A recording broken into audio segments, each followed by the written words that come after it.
Hello, bachcho. Let's read the question. The question says, how many statements are correct? A. Emigration is the number of individuals of population who have left the habitat and gone elsewhere permanently. B. Predators have an ability to overexploit their only food resource but choose not to. C. Population ecology links ecology to population genetics and evolution. D. dn upon dt is equals to Rn describes the exponential or the geometric growth pattern of a population and results in a sigmoid curve. E. Population have attributes that individual organisms do not, that is birth rate, death rate, sex ratio and age distribution. Question में हमें बताना है कि इनमें से कितनी statements correct है. First statement में कहा गया कि एमिग्रेशन होता है कि एक पॉपुलेशन में से कितने नंबर ऑफ इंडिविजुअल्स उस हैबिटाट को छोड़ के जा रहे हैं और परमानेंटली कहीं और शिफ्ट हो रहे हैं. सेकंड स्टेटमेंट में कहा गया कि प्रीडेटर्स के पास इतनी एबिलिटी होती है कि वो अपने फूड रिसोर्स को ओवर एक्सप्लॉइट करे but they choose not to do so. C statement में कहा गया कि पॉपुलेशन इकोलॉजी को लिंक करता है पॉपुलेशन जेनेटिक्स और एवोल्यूशन से. डी स्टेटमेंट में कहा गया D N upon D T is equal to R N एक एक्सपोनेंशियल या फिर ज्योमेट्रिक ग्रोथ पैटर्न की इक्वेशन है एंड इसका जो कर्व होता है वो एक सिग्मोइड कर्व बनता है.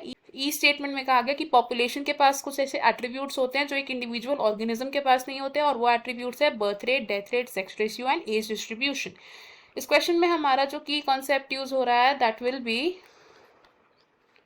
की concept is the knowledge of population.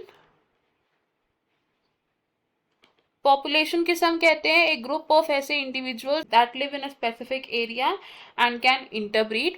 सबसे पहले बात करें हम अपनी स्टेटमेंट ए की, तो पॉपुलेशन डेंसिटी को डिटरमाइन करते हैं कुछ फैक्टर्स और वो फैक्टर्स कौन कौन से होते हैं? दीज आर फैक्टर्स कौन कौन से हैं? These are birth rate,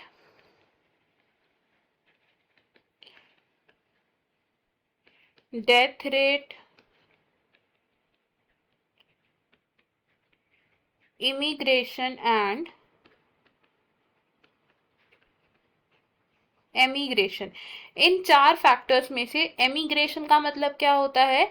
emigration यानी कि वो इंडिविजुअल्स जो एक हैबिटेट को छोड़कर जा रहे हैं during the time of consideration. तो एमिग्रेशन क्या होता है? It is the number of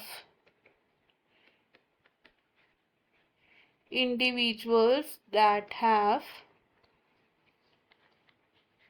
left the habitat during the time of consideration. Second statement की बात करें तो प्रीडेशन क्या है? B is about predation. Predation है एक ऐसा पॉपुलेशन इंटरैक्शन जिसमें एक ऑर्गेनिज्म दूसरे ऑर्गेनिज्म से अपना न्यूट्रिशन डिराइव करता है. तो प्रीडेटर क्या करता है? प्रे पर फीड करता है. अब प्रीडेटर अगर ज्यादा एफिशिएंट हो, प्रीडेटर इज टू एफिशिएंट, तो ये प्रीडेटर क्या कर सकता है? अपने फूड रिसोर्स यानी कि प्रे को ओवर एक्सप्लॉइट कर सकता है. It can over exploit the prey population. लेकिन जो प्रीडेटर्स होते हैं वो ऐसा नहीं करते, बिकॉज अगर प्रीडेटर प्रे पॉपुलेशन को ओवर एक्सप्लॉइट कर देंगे तो इवेंचुअली जो प्रीडेटर्स हैं वो भी एक्सटिंक्ट हो जाएंगे. इसलिए हम प्रीडेटर्स को क्या बोलते हैं? प्रीडेटर्स को हम बोलते हैं they are prudent in nature, जो अपने फ्यूचर के बारे में सोचते हैं थॉटफुली एंड अपने फूड रिसोर्सेज को ओवर एक्सप्लॉइट नहीं करते हैं. सी स्टेटमेंट की बात करें तो पॉपुलेशन इकोलॉजी क्या है? Population ecology. पॉपुलेशन इकोलॉजी वो ब्रांच है इकोलॉजी की जो इकोलॉजी को लिंक करती है with population genetics and evolution. तो it links ecology to population genetics and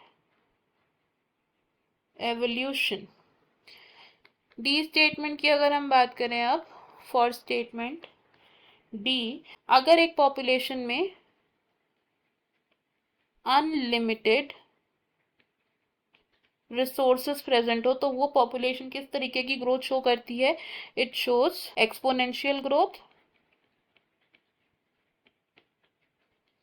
exponential growth को अगर हम मैथमेटिकली रिप्रेजेंट करें तो हमारी इक्वेशन क्या बनती है, it is dn/dt is equals to b minus d into n, where b minus d को हम कैसे लिख सकते हैं, b minus d can be represented as r। तो हमारी फाइनल इक्वेशन क्या बनती है, it is dn/dt is equals to rn।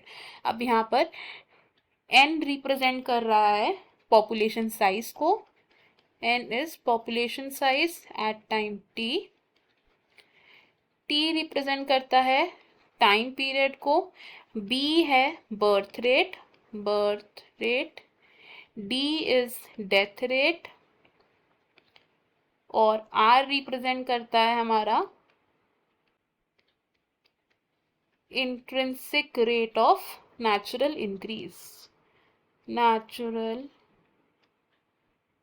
Increase. और एक्सपोनेंशियल ग्रोथ के लिए अगर हम एक कर्व ड्रॉ करें तो वो कर्व कैसा बनता है, it is a J shaped curve, ना कि सिग्मोइड कर्व। और अगर बात करें हमारे लास्ट स्टेटमेंट की, विच इज स्टेटमेंट ई, तो पॉपुलेशन एट्रीब्यूट्स कौन कौन से होते हैं, पॉपुलेशन एट्रीब्यूट्स में इंक्लूड होते हैं birth rate, death rate, age distribution, sex ratio, और ये वो एट्रीब्यूट्स हैं जो सिर्फ पॉपुलेशन के लिए कंसिडर किए जाते हैं, ना कि एक सिंगल इंडिविजुअल के लिए। अगर हम अपने ऑप्शन से कि यहाँ पर हम क्या बोल सकते हैं, फर्स्ट स्टेटमेंट है हमारी रॉन्ग स्टेटमेंट, बिकॉज एमिग्रेशन में जो इंडिविजुअल्स होते हैं for the time of consideration कहीं और शिफ्ट होते हैं, ना कि परमानेंटली। बी स्टेटमेंट है हमारी करेक्ट, सी स्टेटमेंट भी करेक्ट है, डी स्टेटमेंट रॉन्ग है बिकॉज एक्सपोनेंशियल ग्रोथ में सिग्मोइड कर्व नहीं बनता है, जे शेप्ड कर्व बनता है। एंड ई स्टेटमेंट है हमारी एक करेक्ट स्टेटमेंट। तो इनमें से हमें कितनी करेक्ट स्टेटमेंट मिली है, वी हैव 3 करेक्ट स्टेटमेंट्स। तो हमारा करेक्ट आंसर है यहाँ पर ऑप्शन नंबर 3। बाकी के ऑप्शंस हमारे रॉन्ग हो जाएंगे। हमारा फाइनल आंसर है option number 3, option 1, option 2 and option 4 wrong हो जाएंगे। I hope you have understood it well. Best of luck, thank you.